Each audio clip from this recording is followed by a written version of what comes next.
Hello everyone, welcome to Nursing Chronicles YouTube channel. आज की इस वीडियो में हम अपकमिंग ईएसआईसी और आरआरबी के लिए कुछ इंपॉर्टेंट मल्टीपल चॉइस क्वेश्चन देखेंगे। सबसे फर्स्ट क्वेश्चन है हमारा, what is the best effective method to identify early breast cancer lump. हमें यहाँ पर ऑप्शंस के अंदर कुछ इफेक्टिव मेथड दिए गए हैं, उसमें से हमें आइडेंटिफाई करना है कि अर्ली ब्रेस्ट कैंसर लंप्स जो है उससे हम कौन से मेथड के थ्रू आइडेंटिफाई कर सकते हैं। Option A, yearly checkup perform by physician. Option B, mammogram every week. Option C, ultrasound every 3 year. Option D, monthly breast self examination. Correct answer है हमारा यहाँ पर option D, monthly breast self examination. Breast self examination के through हम maximum cases जो होते हैं breast cancer के वो आइडेंटिफाई कर सकते हैं। अब हम देखेंगे कि बेस्ट टाइम कौन सा होता है ब्रेस्ट सेल्फ एग्जामिनेशन के लिए। सबसे फर्स्ट तो ये हर मंथ करना होता है।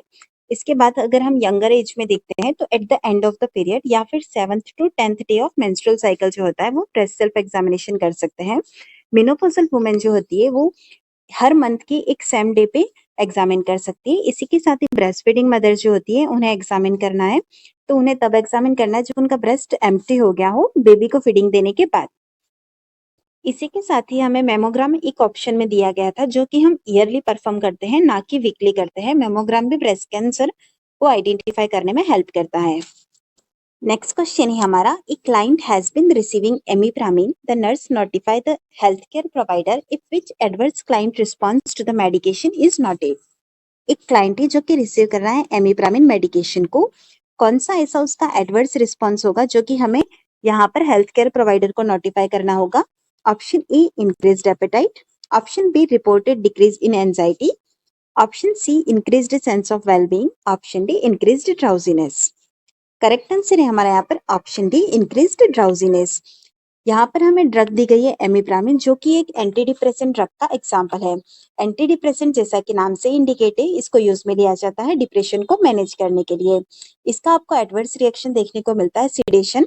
इसलिए हमारा राइट आंसर रहेगा ऑप्शन डी, इंक्रीज्ड ड्राउजीनेस। अगर ड्राउजीनेस इंक्रीज हो रही है मतलब इसका एडवर्स रिएक्शन देखने को मिल रहा है तो हमें यहाँ पर डॉक्टर को इन्फॉर्म करना है। नेक्स्ट क्वेश्चन है हमारा, after a tonsillectomy a child begins to vomit bright red blood, the nurse would take which initial action. यहाँ पर हमें केस दिया गया है टॉन्सिलेक्टोमी का। टॉन्सिलेक्टोमी के बाद जो चाइल्ड है वो वॉमिटिंग करने लगता है जो कि ब्राइट रेड ब्लड है। हमें यहाँ पर as a nurse initial action क्या होगा। Option A, turn the client to the side. Option B, administer the prescribe antiemetics. Option C, maintain NPO status. Option D, provide stimulating environment. Correct answer है हमारा यहाँ पर option A, turn the client to the side.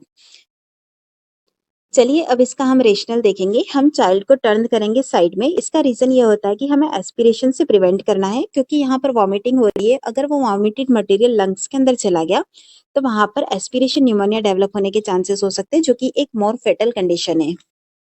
Next question है हमारा, nursing care for the substance abuse client experiencing alcohol withdrawal delirium includes।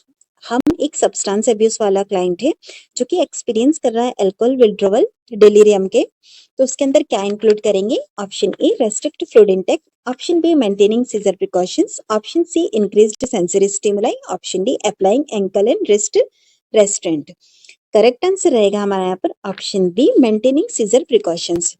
First of all यहाँ पर alcohol withdrawal delirium दिया गया है जिसके अंदर कि आपको रेस्ट्रिक्ट फ्लूइड इंटेक नहीं करना है, यहाँ पर आपको और एनकरेज करना होता है फ्लूइड इंटेक को।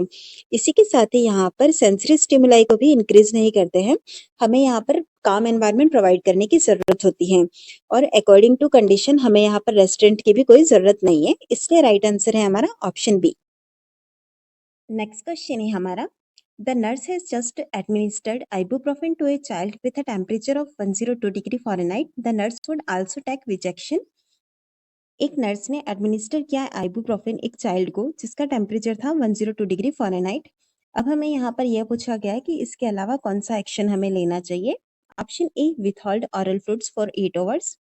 Option B, remove excess clothing and blankets. Option C, plan to administer salicylates in 4 hours. Option D, all of above. Correct answer रहेगा हमारा यहाँ पर option B, remove excess clothing and blankets. First of all option A में हमें दिखाया गया है कि यहाँ पर विथहोल्ड करना है ऑरल फ्लूइड्स को, जबकि हम यहाँ पर विथहोल्ड नहीं करेंगे क्योंकि यह अप्रोप्रिएट नहीं है। इसी कंडीशन के अंदर हमें चाइल्ड को और फ्लूइड देना होगा फॉर प्रिवेंशन ऑफ डिहाइड्रेशन। इसके बाद बताया गया ऑप्शन सी में हमें plan to administer salicylate in 4 hour यह भी नहीं देते हैं क्योंकि सैलिसाइलिड लाइक एस्पिरिन जैसे जो ड्रग्स होती है वो चिल्ड्रंस के अंदर वहां पर रेस सिंड्रोम होने का रिस्क रहता है, तो हम चिल्ड्रंस के अंदर सैलिसाइलिड भी एडमिनिस्टर नहीं करते हैं। नेक्स्ट क्वेश्चन है the initial treatment for a client with a liquid chemical burn injury is to. Liquid chemical burn injury वाले क्लाइंट के लिए इनिशियल ट्रीटमेंट क्या होगा? Option A irrigate the area with neutralising solutions. Option B flush the exposed area with large amounts of water. Option C inject calcium chloride into the burn area. Option D apply lanolin ointment to the area. Correct answer है हमारा यहाँ पर option B flush the exposed area with large amounts of water. एक similar question आपने देखा होगा chemical आई injury वाला, यहाँ पर हमें पूछा गया केमिकल बर्न इंजरी। बर्न के अंदर हमारा सबसे फर्स्ट प्रायोरिटी रहता है कि हम मिनिमल एक्सपोजर करें, तो इसके लिए हम एक्सपोज्ड एरिया जो है उसको फ्लश करेंगे with large amount of water.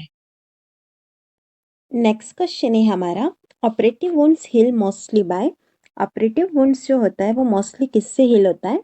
Option A primarily, option B secondly, option C under crust, option D without scar. Correct answer है हमारा यहाँ पर ऑप्शन ए प्राइमरली। चलिए अब इसका रेशनल देखेंगे हम। जैसा कि हमने क्वेश्चन के अंदर देखा है ऑपरेटिंग वुंड और सर्जिकल वुंड जो होता है वो हील होता है प्राइमरी इंटेंशन से। इसके अंदर वेल अप्रोक्सीमेटेड होता है, वुंड के दोनों एजेस जो होते हैं उसे हम सुचर से टाई कर सकते हैं। इसके अंदर हीलिंग रैपिडली होता है और इन्फेक्शन के चांसेस भी कम होते हैं। वहीं अगर हम बात करते हैं सेकेंडरी इंटेंशन की, तो यहाँ पर हीलिंग जो होती है वो ग्रेन्युलेशन से होती है। इसके एग्जांपल्स की बात करते हैं तो उसमें आ जाता है बर्न, प्रेशर अल्सर और wound with large pieces of missing skin. यहाँ पर रिस्क फॉर इन्फेक्शन ज्यादा हो जाता है। इसी के साथ ही एक आता है टर्शियरी इंटेंशन जिसके अंदर की प्राइमरी और सेकेंडरी दोनों का मिक्सअप होता है। नेक्स्ट क्वेश्चन है हमारा A client has been diagnosed as being pre-eclampsia. The physician orders MgSO4. What is the purpose of using MgSO4 in the management of pre-eclampsia for? एक क्लाइंट है जिसे डायग्नोस हुआ है प्री एक्लेम्शिया, उसे physician ने order किया है MgSO4 magnesium sulphate. यहाँ पर प्री एक्लेम्शिया के मैनेजमेंट के लिए MgSO4 क्यों यूज में लेते हैं, मतलब हमें यहाँ पर पर्पस पूछा गया है कि यहाँ पर MgSO4 क्यों यूज में लिया जाता है। Option A prevention of seizure, option B prevention of uterine contraction, option C fetal lung protection, option D sedation. Correct answer है हमारा यहाँ पर option A prevention of seizure. Pre eclampsia की कंडीशन आगे चलकर एक्लेम्शिया के अंदर भी कन्वर्ट हो सकती है जिसके अंदर सीजर्स भी इन्वॉल्व हो जाते हैं, इसलिए प्रिवेंशन ऑफ सीजर के लिए MgSO4 यूज में लेते हैं। MgSO4 का एंटीडोट होता है कैल्शियम ग्लूकोनेट और इसका थेराप्यूटिक लेवल जो होता है वो होता है 4 to 7 milliequivalent per litre. Next question है हमारा during surgery who is most responsible for monitoring for possible breaks in sterile technique. During surgery sterile technique के अंदर पॉसिबल ब्रेक्स को मॉनिटर करने के लिए मोस्ट रिस्पॉन्सिबल पर्सन कौन होता है? Option A circulating nurse, option B surgeon, option C scrub nurse, option D anaesthesiologist. Correct answer है हमारा यहाँ पर ऑप्शन ए सर्कुलेटिंग नर्स। अगर हम ऑपरेशन थिएटर की बात करते हैं तो वहां पर एक नर्स होती है सर्कुलेटिंग नर्स और दूसरी स्क्रब नर्स होती है। सर्कुलेटिंग नर्स का काम होता है वो स्क्रब नर्स को असिस्ट करती है, इसी के साथ ही उसे मॉनिटर करना होता है स्टेराइल फील्ड को। नेक्स्ट क्वेश्चन है हमारा a client with C3 and C4 fracture has just arrived in the emergency room, the primary nursing intervention is. एक क्लाइंट है जो कि जस्ट इमरजेंसी रूम में अराइव हुआ है, उसका कंडीशन है C3 C4 फ्रैक्चर हुआ है, तो यहाँ पर हमारा प्राइमरी नर्सिंग इंटरवेंशन क्या होगा?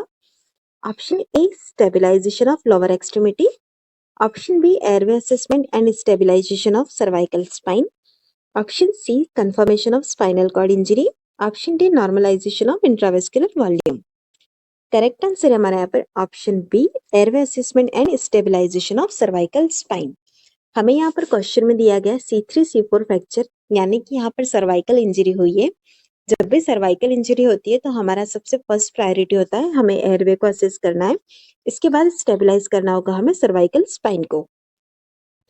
नेक्स्ट क्वेश्चन है हमारा which step should the nurse take if a client reports cramping and blocking during enema administration.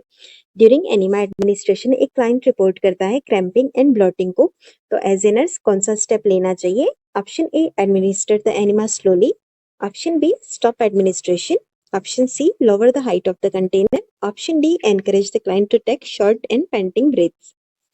Correct answer है हमारा यहाँ पर ऑप्शन बी स्टॉप एडमिनिस्ट्रेशन। अगर क्लाइंट की कंप्लेंट क्रैम्पिंग और ब्लॉटिंग की होती है तो ड्यूरिंग एनिमा एडमिनिस्ट्रेशन हमें उस एडमिनिस्ट्रेशन को स्टॉप करना होगा। एडमिनिस्ट्रेशन को स्लो भी नहीं करना है, स्टॉप करना होगा। और lower the height of the container, container का हाइट जो होता है 45 सेंटीमीटर उतना ही रखना है, लोअर भी नहीं करना है। इसी के साथ ही शॉर्ट और पेंटिंग ब्रिथ्स का भी यहाँ पर कोई रोल नहीं है।